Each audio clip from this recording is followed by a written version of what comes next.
చరిత్రలో ఇంకొక భాగం వచ్చి 1857 తిరుగుబాటు గురించి మోస్ట్ ఇంపార్టెంట్ పాయింట్స్ నేను కాంపిటేటివ్ ఎగ్జామ్ దృష్టిలో పెట్టుకొని ప్రిపేర్ చేయడం జరిగింది.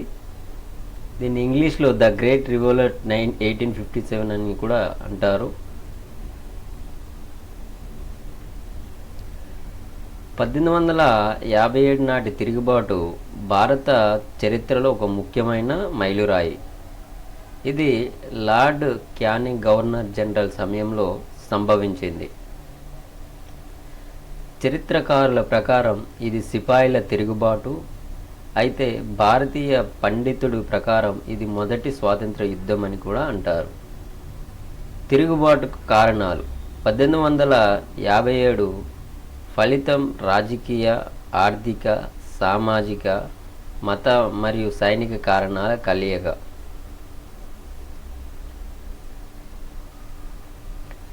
రాజకీయ కారణాలు. తిరుగుబాటుకు బ్రిటిష్ వారి అనుసంధాన విధానం ప్రధాన కారణాలలో ఒకటి. లార్డ్ డల్హౌసీ యొక్క సిద్ధాంతం లాప్స్ భారతదేశం అంతటా భయం మరియు అసౌకర్యాన్ని సృష్టించింది. డాక్ట్రిన్ ఆఫ్ లాప్స్ ప్రకారం పాలకుడి సహజ వారసుడు లేకుంటే భారతీయ రాష్ట్ర బ్రిటిష్ వారు స్వాధీనం చేసుకున్నారు. సతారా, హాన్సీ, నాగపూర్ మరియు సంబల్పూర్ సిద్ధాంతం కారణంగా జత చేయబడ్డాయి. ఆర్థిక కారణాలు. భారతీయ ఉత్పత్తులపై భారీగా పన్ను విధించడం, బలవంతంగా తొలగించడం, వివక్షతో కూడిన సుంక విధానం, భారతీయ చేనేత కార్మికుల మరియు హస్తకళాకారుల సంస్థ యొక్క సేవకుల కోరికల ప్రకారం పనిచేయాల్సి వచ్చింది.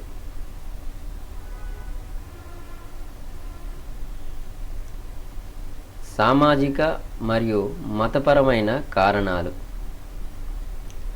భారతీయులపై బ్రిటిష్ వారు చేసిన జాతి వివక్ష, క్రైస్తవ మతాన్ని బలవంతంగా మార్చడం మరియు 1829లో సతిని రద్దు చేయడం, 1956లో వితంతు పునర్వివాహాన్ని చట్టబద్ధం చేయడం వంటి సామాజిక సంస్కరణలు.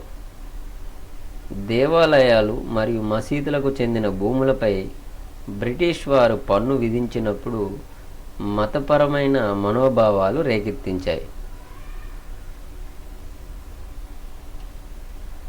మిలిటరీ కారణాలు.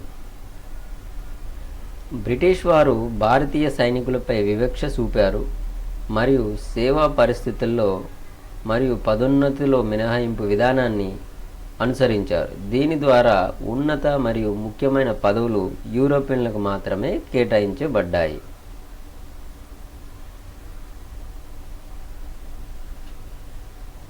తక్షణ కారణాలు. ఎన్ఫీల్డ్ గ్రీజ్ రైఫిల్స్ పరిచయం. దీని గుళికలు గొడ్డు మాంసం మరియు పంది మాంసంతో చేసిన జిడ్డు కవర్ కలిగి ఉన్నాయని చెప్పబడింది. ఇది తిరుగుబాటుకు దారితీసింది. 1857 మార్చి 29న కలకత్తా సమీపంలోని బరక్పూర్ వద్ద మంగల్ పాండే బెంగాల్ రెజిమెంటుకు చెందిన ఒక యువ భారతీయ బ్రాహ్మణ సిపాయి గ్రీజు గుళికను ఉపయోగించడానికి నిరాకరించాడు. అతను తన సార్జెంట్ చేత బలవంతం చేయబడినప్పుడు అతన్ని కాల్చి చంపాడు. 185 మే 1857 మేలో మీరట్ వద్ద సిపాయి బహిరంగ తిరుగుబాటుకు దిగారు. వారు జైళ్లను తెరిచి జైల్లో ఉన్న వారు సహా అనుచరులను విడుదల చేశారు. నేను అర్థం కానికి మళ్ళీ ఒకసారి రిపీట్ చేస్తున్నా. ఎన్ఫీల్డ్ గ్రీజ్ రైఫిల్స్ పరిచయం. దీని గుళికలు గొడ్డు మాంసం మరియు పంది మాంసంతో చేసిన జిడ్డు కవర్ కలిగి ఉన్నాయని చెప్పబడింది. ఇది తిరుగుబాటుకు దారితీసింది.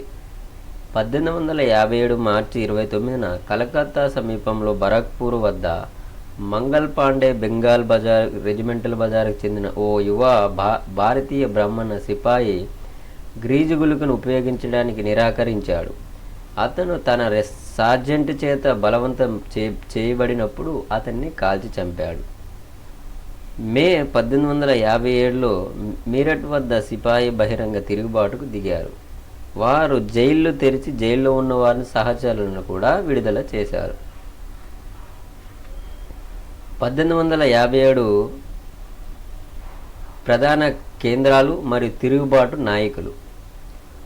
సెంటరు భారతీయ నాయకుడు ఢిల్లీ బహదూర్ షా 2, కాన్పూర్ నానాసాహెబ్ మరియు తాంటియాలో తోపే, లక్నో బేగం హజరత్ మహల్, ఝాన్సీ రాణి లక్ష్మీబాయి, అలహాబాద్ లియాఖత్ అలీ.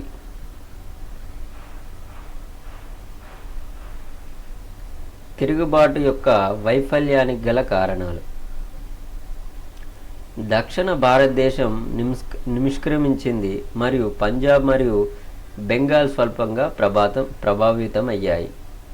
విద్యావంతులైన భారతీయులు సాధారణంగా ఉద్యమానికి మద్దతు ఇవ్వలేదు. మే 31, 1857న దేశవ్యాప్తంగా తిరుగుబాటు ప్రణాళిక చేయబడింది, కానీ అది అకాలంగా జరిగింది. విప్లవకారులు సాధారణంగా ఆలోచన లేదు. ముస్లింలు మొఘలు పాలనను పునరుద్ధరించాలని, హిందువులు పేష్వారాజును పునరుద్ధరించాలని కోరుకున్నారు. బ్రిటిష్ వారి దైవ మరియు పాలన యొక్క దౌత్యం ద్వారా చాలామంది భారతీయ పాలకులు ఒక సాధారణ ప్రయోజనం కోసం కలిసి రావడాన్ని నిరోధించారు. భారతీయ యువరాజులు మరియు జమీందారులు విశ్వపాత్రంగా ఉన్నారు లేదా బ్రిటిష్ శక్తికి భయపడ్డారు. తిరుగుబాటు వైఫల్యానికి ఒక ముఖ్యమైన కారణం కేంద్రం అధికారం లేకపోవడం.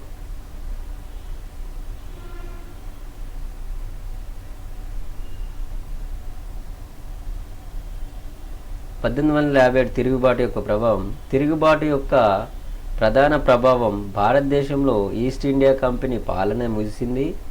భారత పరిపాలనను బ్రిటిష్ కిరీటం నేరుగా తీసుకుంది. బ్రిటిష్ గవర్నర్ జనరల్ ఆఫ్ ఇండియాకు ఇప్పుడు వైస్రాయ్ ఆఫ్ ఇండియా బిరుదు కూడా ఇవ్వబడింది. పార్లమెంటు నేరుగా పరిపాలించే అనేక కిరీటం కాలనీలలో ఒకటిగా భారతదేశం ప్రకటించబడింది.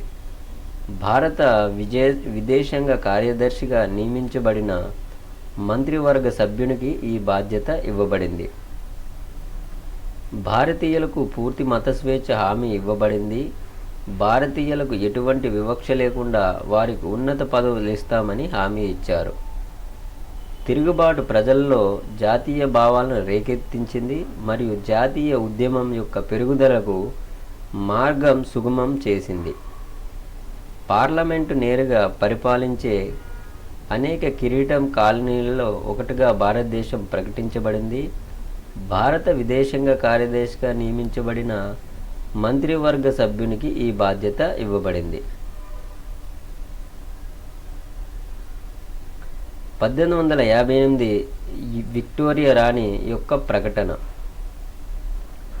విక్టోరియా రాణి జారీ చేసిన ప్రకటనను భారతదేశ మాగ్నా కార్టాగా అభివర్ణించారు. నవంబర్ 1, 1858న అలహాబాదులో రాయల్ దర్బార్ జరిగింది. విక్టోరియా రాణి జారీ చేసిన ప్రకటనను గవర్నర్ జనరల్ మరియు భారతదేశపు మొదటి వైస్రాయ్ అయిన లార్డ్ కన్నింగ్ దర్బార్లో చదివారు.